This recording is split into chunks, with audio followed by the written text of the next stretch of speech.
Welcome back, Soulful Society, to Soulful of Wellness, the multi-generational podcast brought to you by two functional imperfectionists and certified coaches who deliver tips to live your most authentic and balanced life.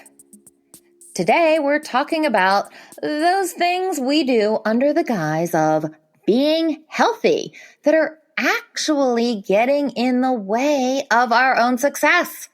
These are the little habits that we say, we'll thank ourselves later, or things we started because they really were healthy once upon a time, but are now actually undermining our health or even our ability to be successful in life. In today's episode, we reveal 4 quote-unquote healthy habits that are actually quite unhealthy, give you examples of each, talk about what they look like, why you might be doing them, and most importantly, tell you how to fix them and what you can do instead to be genuinely happier, healthier, and more successful.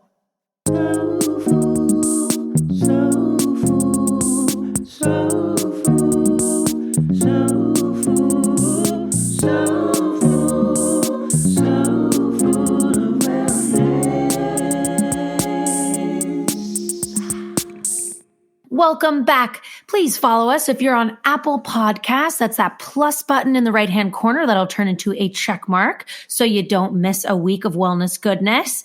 And if you haven't already, we would so appreciate it if you rated and reviewed this podcast so that other fabulous people can find the pod as well. Feel free to tell a friend all about Soulful of Wellness if you think they might also enjoy our weekly podcasts. All right, Soulful Society, see if you recognize yourself in any of these behaviors as Kaelynn and I reveal 4 major ways that, while trying to be healthy, you're actually undermining your own wellness.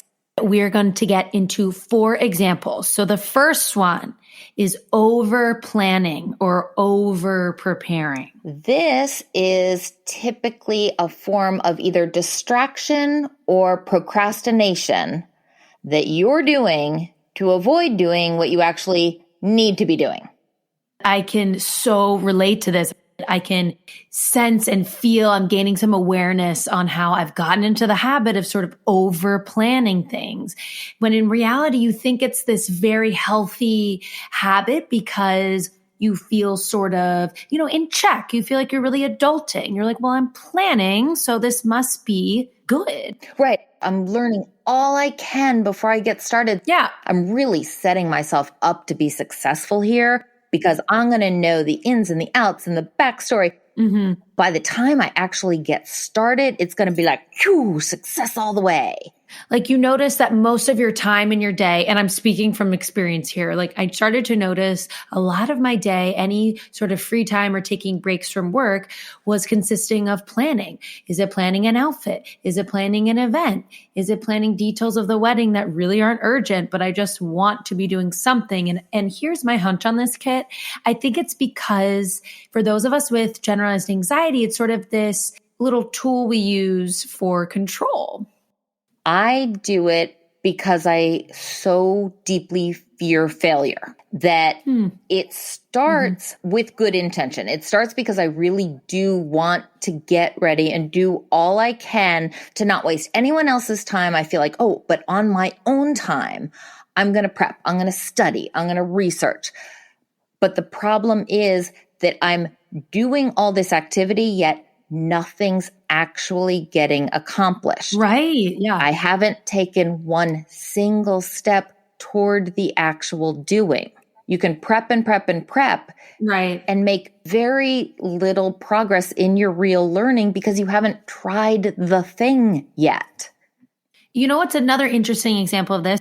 Over shopping. I am completely guilty of this. And I didn't realize until we talked to therapist Susan McCormick on mental health about numbing strategies and this idea of escapism. So over shopping is a comfort zone and makes me feel good in the moment. However, not when the credit card bill comes. And so being aware of these habits where we sort of overdo things and we think, oh, well, I'm shopping because I want to be prepared for the events that are coming, when in reality, the shopping is just another form of escapism. Right. And you're telling yourself, oh, I'm going to thank myself later because I'll have the things. I've already ordered them. I'm not coming down to this deadline Right. of, oh, I Yes. need to order it by this time to get it by this time. So I'm Yes. going to thank myself later because I'll be getting ready and I'll think, oh, I already have all the things. I don't need to scramble for anything. I don't need to get anything. I've got it all here. But in reality, no, you don't need to spend that much time researching and reading all the product reviews to pick the perfect XYZ.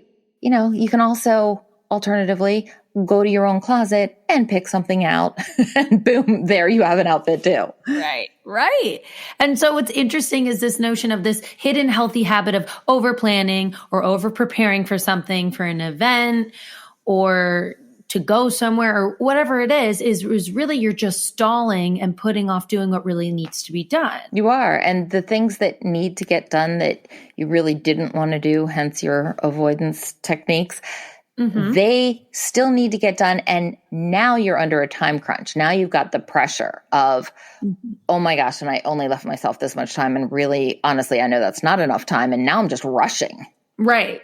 So you're going to have a sloppy product in the end anyway. And lastly, I'll say, I would find myself continually planning trips, not exactly executing on it, but really not wanting to live day-to-day life or being in reality, just looking for the next thing, that next hit of dopamine, like where can I travel to next?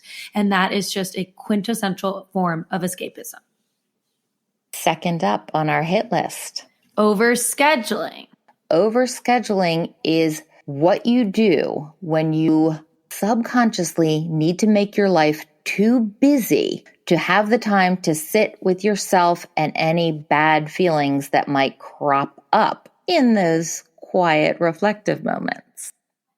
You're having a hard time maybe setting those boundaries, saying no.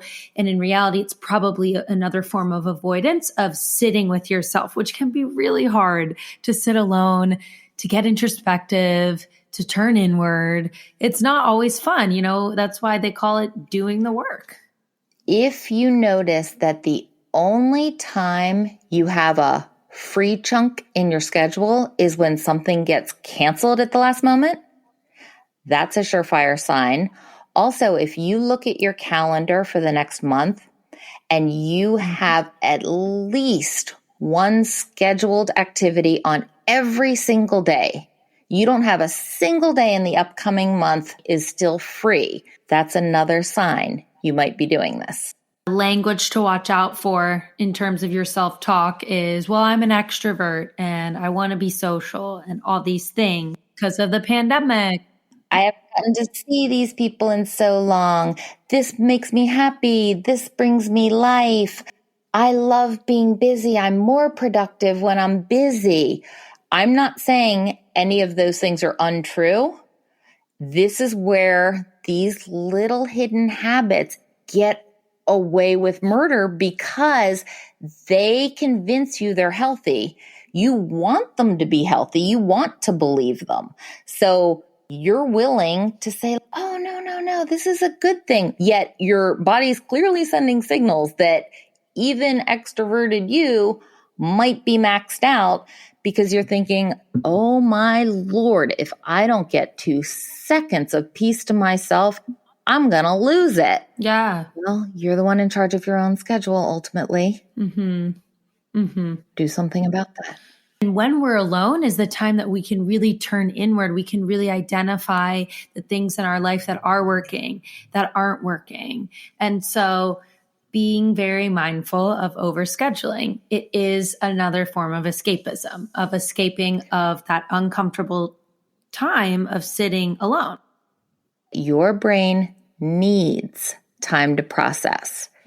The constant influx, the barrage of information and sounds and voices and data coming into your brain, our brains weren't designed for the demands of this constant input, this saturation of info. So what happens is you start thinking like, why am I so forgetful?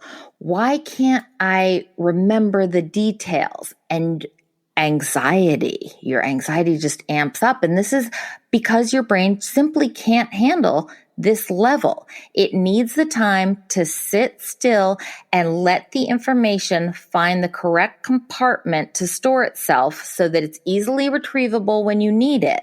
And when you let all that buzzing information settle and the parts that you don't need to hold on to, you can release them. They don't need to buzz around and they're taking up space.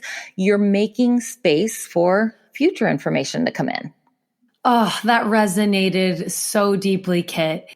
Part of the reason why I was so inspired and so excited for this episode is how hard it hits home.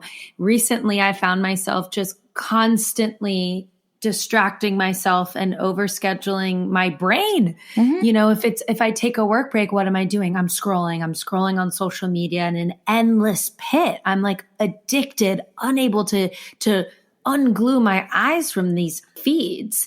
And if I'm not doing that, I'm texting a friend. If I'm not texting a friend, I'm on the phone with someone. Yeah. That resonated really hard. And it was really good to hear, you know, the science behind this stuff because I need help, girl.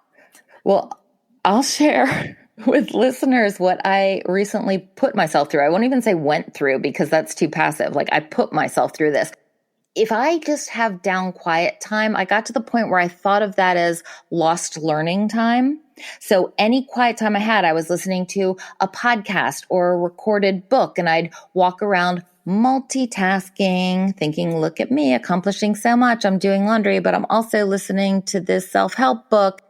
And I was worried about my brain because my mother has very advanced dementia. She's actually in hospice for dementia. She is, I should throw out there that she's 92. So talk about a tired brain that deserves to be a little tired. But I was worried because I saw some behaviors in myself that I remember from her in the very early stages. And I was concerned. And I went to a memory specialist, brain doctor over the summer. And we had me go through a whole battery of tests with MRI scans and the ERGs and memory tests. And the conclusion at the end of it all was that my brain is a perfectly normal 52-year-old brain that is incredibly overtaxed and probably not rested enough. Because they can't definitively tell me that. I know that about myself, but that this was the medical conclusion of all of it. And that was a huge wake up for me. I don't know how much money I cost my insurance carrier with all these tests, but I'm sure it wasn't cheap. And it was a lot of worry and effort on my part to go through it all to find out that I need to just chill from time to time. So if I can impart that to you, dear listeners, that you could benefit from chilling, trust me, it'll save you a lot of medical tests, hopefully, in the future. Oh. Number 3. Too much treat yourself. So these are external motivators. So we're sort of overindulging. And the healthy part of it is balance or I'm treating myself. Yeah, here at Soulful of Wellness, we're all for treating yourself. We totally support cheering for yourself, rewarding yourself, celebrating the wins. That's great. But what we're talking about here is when you notice patterns in your life and you look at your behaviors and you realize, wow, this area, this thing, I seem to not be able to do at this point without either some kind of bribe to myself or reward after the fact because I did it again. I earned this. I deserve this. If you are relying on those external motivators, that is not what drives long-term sustained change. That comes from within.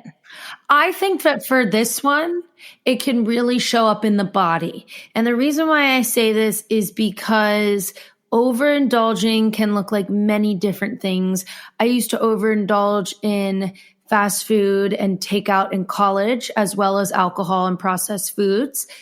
And I was in so much pain. My body was screaming at me. It was a really difficult time. I ended up developing an autoimmune disease and went 5 years seeing 9 different specialists without a diagnosis. And so suffering for that long physically and just merely pushing through or, well, I love Chinese food. I can kind of tell this hurts my stomach, but I had a really tough exam or, I'm really stressed. So whatever, treat yourself. I was destroying my insides and paying the price for it physically. And this can also look the same way with alcohol. You don't have to necessarily have an alcohol problem to be overindulging in alcohol, right? You start to notice the symptoms and signs. That was so well said. Oh, thank you. That was perfect. You don't necessarily have to have the problem with alcohol to have a problem with the choices you're making around the alcohol. You feel it in your body. You feel it in your demeanor, in your overall well-being, in your spirit, right? When you're hungover, even just a little bit. If you notice, your energy is off both spiritually and physically, right? And your organs are also trying to play catch up. These are just things to keep an eye out. And that's why I say I think that this overindulgence can really, a sign that it's going too far is tune in with your body. Right. So if you, at the end of every day, are having a glass of wine and saying, I need this to help me unwind from XYZ, take a closer look at XYZ. That might be what really needs the change. Mm-hmm. Exactly. And then the choosing the glass of wine is going to resolve itself in some way that works for you. Yes. Once you get to the heart of the real issue. Exactly. Trading in those little dopamine hits for, sustainable change. And number 4, taking a healthy habit too far. This is the if some is good, more must be better, right? Philosophy. The intention behind these habits are good, and it's something that starts out as genuinely healthy, but takes over so it's controlling you, not you controlling it. What this might look like is you start learning more about food and healthy eating and nutrition, and you start making better choices for yourself. And then you're making better choices throughout the day. And then you start restricting other food, and you get the idea. You get carried away until this whole healthy eating nutrition becomes an obsession, and they have a word for it, orthorexia. And it's a problem. Started as a good thing. You mean for it to be a good thing. It's not a good thing. Take your workout. You start mixing up your workouts. You start adding in some new workouts. The next thing you know, physical activity and its presence in your daily life is the difference between a good day and not a good day. And you get into over-exercising, that no days off mentality. Mm-hmm. You're setting yourself up for injuries. You're working through injuries because a day that you don't work out is a doomed day. It's a lost day, a waste of a day, and your mindset changes to this completely obsessive, unhealthy one around something that started off really healthy and supportive of your wellness journey. Mm-hmm. We can always take things too far, right? And there is a sliding scale when it comes to these things. I hate to be cheesy, but it really is about balance, and it really is about awareness and starting to notice your moods and how you're feeling and how you're doing. Are you starting to obsess over food? Are you starting to obsess over working out? And just like you said, Kit, is it a doomed day if you mess up, quote unquote, or step outside of those lines that you've drawn for yourself? If you can't not do something, it's controlling you. If you can't not work out today, and your friends are all doing something really, really fun and you want to do it, but you can't because you've got to get to the gym or you've got to get your workout in, that's a problem. Mm-hmm. So what it boils down to is who's in control? All 4 of these categories. When the habit is truly healthy, you are always the one in control. You're making the decisions. Exactly. You're choosing where and when and how much. When the habit takes over and starts controlling you, your decisions, your life, your schedule, that's a clear sign that you've crossed into dangerous or unhealthy territory. Just be aware that these seemingly healthy habits, they're painted and portrayed all pretty and all healthy, but they can be taken too far. They can be used as a way to numb, escape, and avoid. I know this firsthand, and I'm actually personally working on my scrolling and social media usage because I've noticed that is and my planning. Honestly, they all relate, right? But like those are the ones that I'm working on right now. Our 4 categories came from our personal lives and experiences. So, yes, they absolutely right there with all you. relate. Thankfully, not all at the same time. You mentioned the social media scrolling and talk about patterns. Every Soulful of Wellness episode where we talk about breaking unhealthy habits or being conscious of and aware of habits you have in your daily life that are getting in the way of your wellness, every single one we have to talk about social media consumption. We always come back to it. And I still have such a hard time with this one.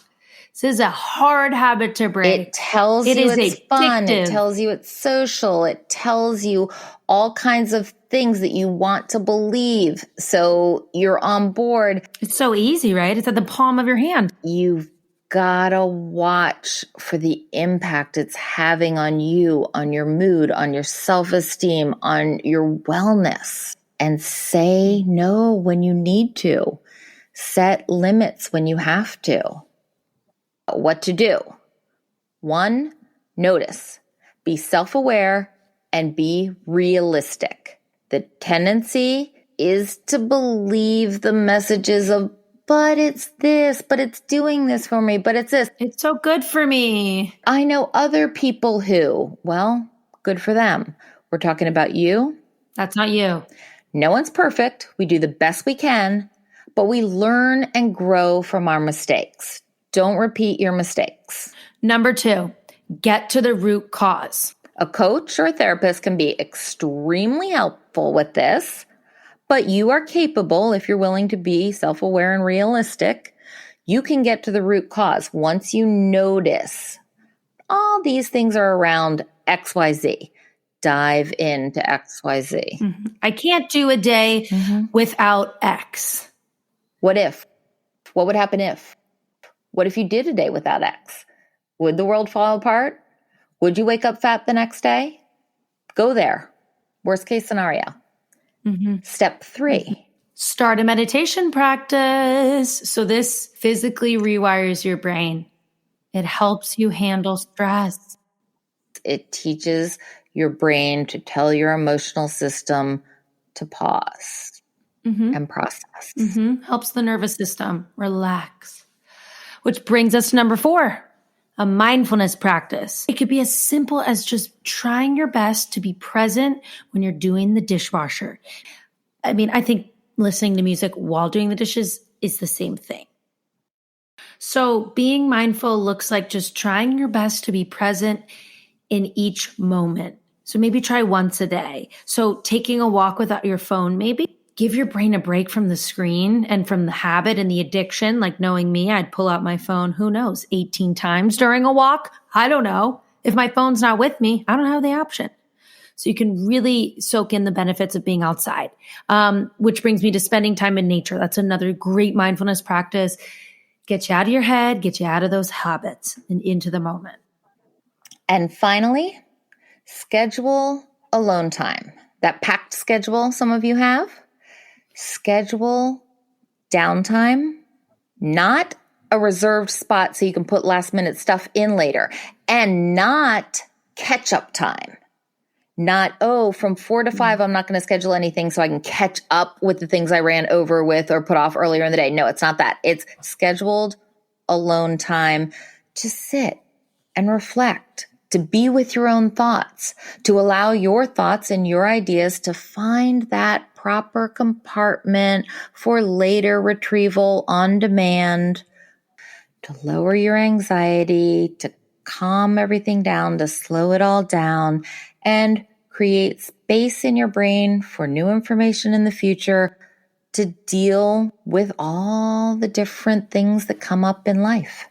We hope you learned a thing or two on how healthy habits can be easily turned into unhealthy habits, how to notice it, and what to do about it.